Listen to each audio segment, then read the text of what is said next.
Nagpahayag ng pangamba ang ilang boxing observers sa international media tungkol sa kalagayan ng katawan at kalusugan ng undisputed super bantamweight world champion na si Naoya Monster Inoue matapos kumpirmahin ito na ang kaapat niyang laban sa taong 2025. Sa ulat ng kilalang boxing media na Boxing News 24, binanggit ng veteranong manunulat na si Bob Smith na bagamat itinuturing na ligtas at mababang panganib ang laban ni Inoue kontra yan sa WBC No. 2 contender na si Alan David Ray Picasso Romero ng Mexico at ang laban ay gaganapin sa Saudi Arabia ngayong December 27.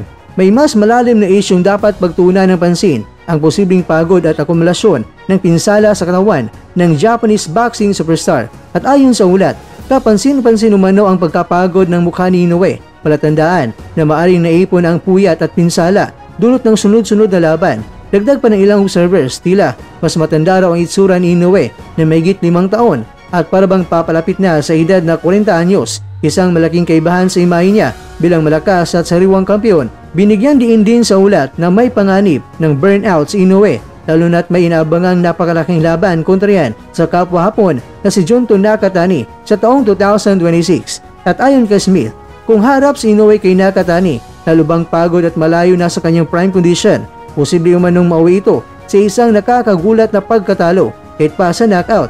Patuloy mang nananalo at nakakuha ng knockout si Inoue.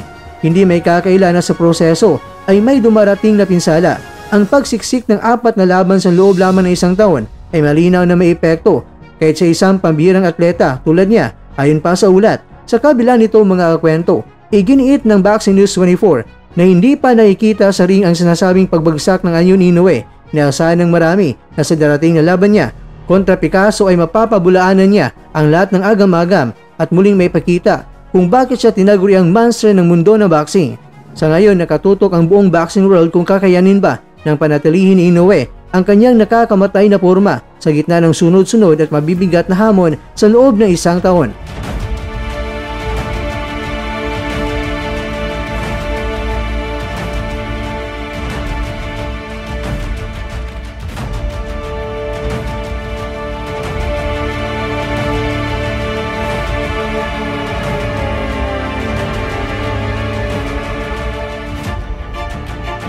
Samantala, dumating na sa Japan ang Filipino boxing legend at 5-division world champion na si Nonito Donaire Jr. at malinaw ang kanyang hangarin na muling isulat ang sariling kasaysayan sa nalalapit niya na world title fight. Si Donaire na 43 anyos ay harap sa WBA regular champion na si Chia Tsutsumi ngayong December 17 sa makasaysayang Ryogoku Kokugikan. Matapos tapusin ang kanyang training camp sa Cebu, lumapag si Donaire sa Haneda Airport noong December 10 kasama ang kanyang misis na si Rachel, suot ang tradisyonal na Japanese-inspired na kasuotan na may karakter na kanji, patunay na kanyang matibay na pagmamahal at respeto sa kulturang Hapon. Dalawang samurai ang maglalaban ng may respeto, magiging isang napakagandang laban ito.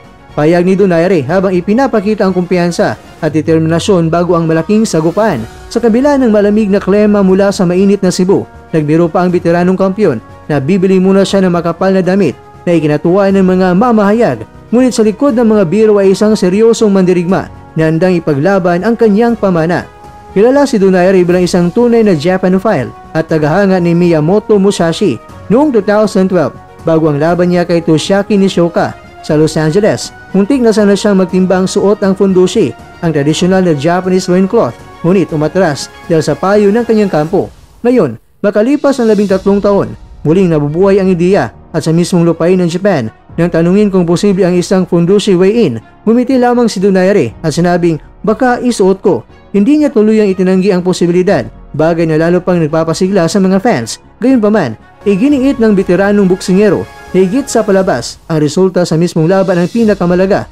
Gusto kong magsikap para maisulat muli ang aking kasaysayan dito sa Japan, mariing pahayag ni Donaire na hangad ang ganap na pagbabalik at isa pang makasaysayang tagumpay sa kanyang makulay na karera.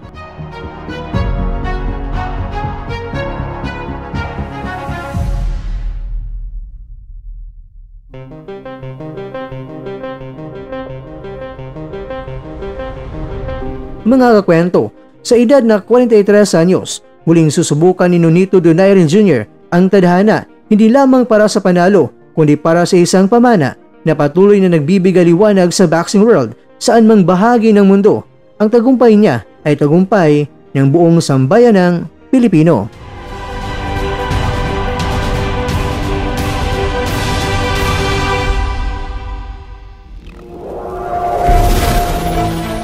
At dyan, nagtatapos ang ating kwento.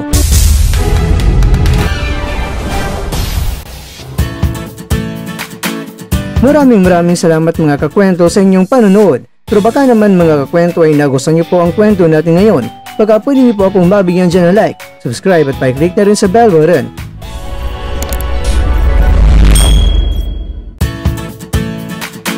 Pero bago tayo tatapos mga kwento, syempre, shoutout po muna tayo dyan sa ating mga kakwento. Kay kakwentong Pepito Bayang, kay kakwentong June Santos, kay kakwentong Dan TV Lifestyle. At kakwentong nanonood ngayon, shoutout sa iyo dyan. Bueno, ganito na po muna ang ating kwentuhan. At abangan nyo na po ating susunod na video. At dito lang po yan sa isang channel na kung saan maaring ito'y mga kwentong di pa na kwento sa inyo.